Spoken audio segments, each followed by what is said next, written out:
Hey everybody, Game Capital here with a video on GameStop and AMC. We're going to start out with GME today. GameStop had a better day than AMC, but still closed in the red at 176.19. You'll see the candles green on the daily from the open and close price, but range tightened up, so we're over here for today. Pretty tight range once again, kind of making this W cup shape. Prior yesterday we had that the cup early in the morning, but it continued to run in the afternoon. Big spread on the EMAs. Here we got a little tighter, and once again we're getting really tight with these EMAs around the close. Here, the lower volume.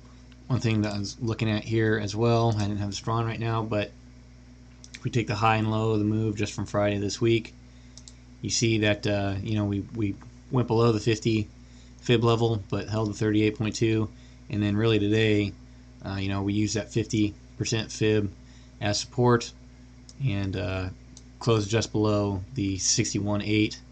On the last 5-minute algo push down on higher volume. So I'll have to see if we stay range bound in here between 177, 171 tomorrow. I think with options expiring, we could have a more volatile day, and so today being a smaller range day with lower volume wasn't a massive surprise. So let's have to see what happens with GME overnight. Go out to the daily chart and see what I'm talking about. So it did end up forming a red candle at the end, just from the open to close, right? So open 176.56, close 176.19. So went from red to green in that last 5-minute candle. So that's my apologies, but this would be considered probably a doji, at least a spinning top.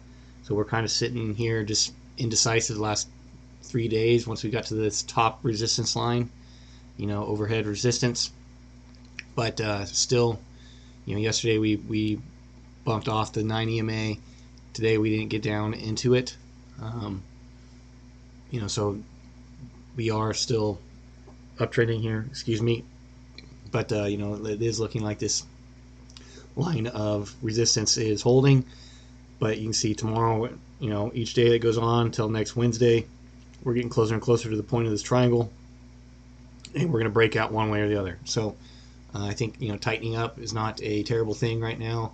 If you're a believer in Mike Minervini's BCP philosophy in trading, he likes to the volume to contract, range to contract, and then a breakout.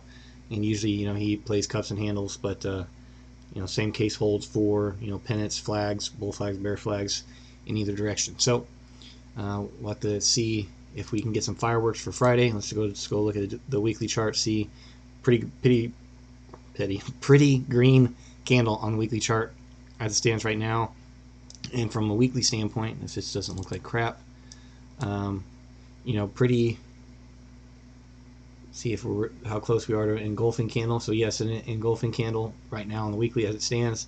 So it closed last week 151.18, open this week 150.98. So we could be in a reversal mode from a weekly standpoint, right? So we got you can call this a big hammer, you can call this a doji right here rising, right? So couldn't test that low, haven't been able to test that low, and now we got this bullish engulfing candle trying to form here on the weekly. Obviously we need Friday to close above 171.18 or 171.8 for that to be in effect, but definitely within the ballpark, and that could set up things for a sustained move higher with GameStop, especially with them eliminating their debt. So we'll just have to see if we can stay above that 171 level tomorrow. We'll go to AMC now,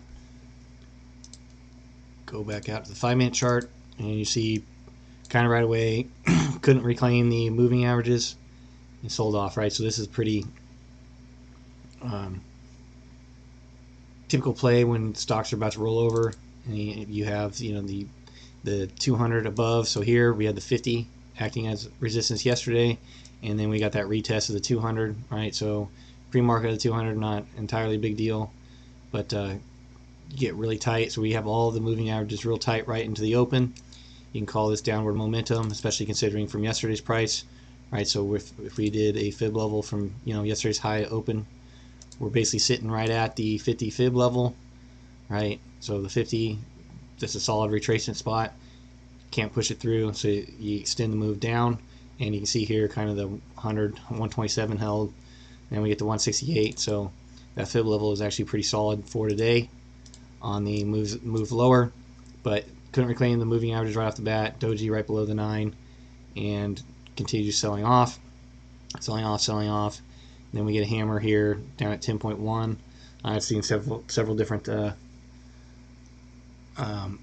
people talking about, still AMC is a great buy above 10. I still think it's probably okay in the 9s, because I'm still playing off the triangle pattern on the daily, but closed at 10.2, down 6% on the day, and after hours, it looks like we're trending lower right now too. So we'll see, go to the daily chart, see what I'm talking about here. So we broke out of this this triangle, and this downward overhead line of resistance, 1, 2, and then 3 points. It's not uncommon for this, to break out, run into resistance, pull back, and then find support on the other side of this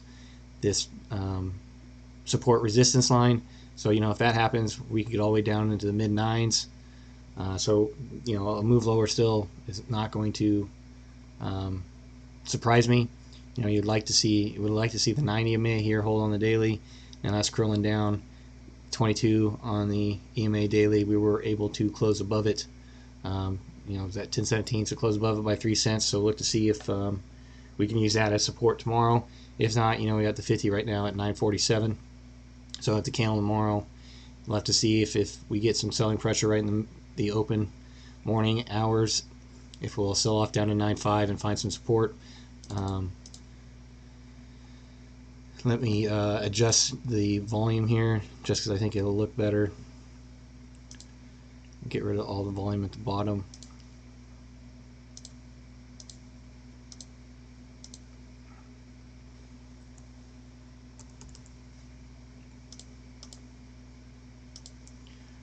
Right, so you are seeing here, we got a ton of volume below point of control, which TOS is providing, is at 9.95. So every level below 10, right? So we bounced off this volume bar between 10 and 10.25 today. So that's act as support. If we break through 10, it looks like supports at that 9.5 level, which would coincide with that resistance line downward. You see here, have had less volume in the last 2 days, but still elevated over last week. And we'll see that here on the weekly chart. In terms of volume, already have more volume this week compared to last week by almost 50 million. So we'll look to see if we can find some support going forward. See if they put out news or anything too about their 43 million shares, right? So that was an shelf offering, so that means they can authorize those shares at any time and any size. So they could do small amounts at a time. They could do the whole thing at a time. Nobody really knows. So we'll just have to see what they do going forward. So as an investor or a long-term holder or an ape that's not going to sell, you would like for them to comment on that, what their plan is to do with those shares. I personally think it's probably their ability to liquidate quickly. Say, hey, we need money right now, or we see an opportunity, we can liquidate shares quick, get some cash, and make a move in the short term. But we'll just have to wait and see. But here I'm kind of rambling on right now because I want to talk about this too. But also another indicator coinciding at the 950 level, the 9 EMA on the weekly. And then, like I kind of said with GameStop, so GameStop kind of had the hammer doji. So here we're really playing off the doji as a being low.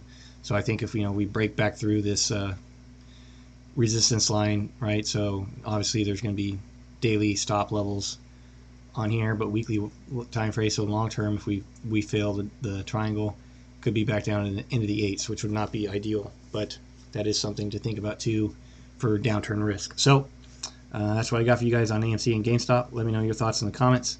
I'm hoping for an exciting Friday's option expiration. There really hasn't been one in quite a while for AMC and GameStop. Big moves on Friday, but you never know in this market, and with these stocks that have the ability to move very quickly. So appreciate you taking the time to watch the video, and we'll see you in the next one.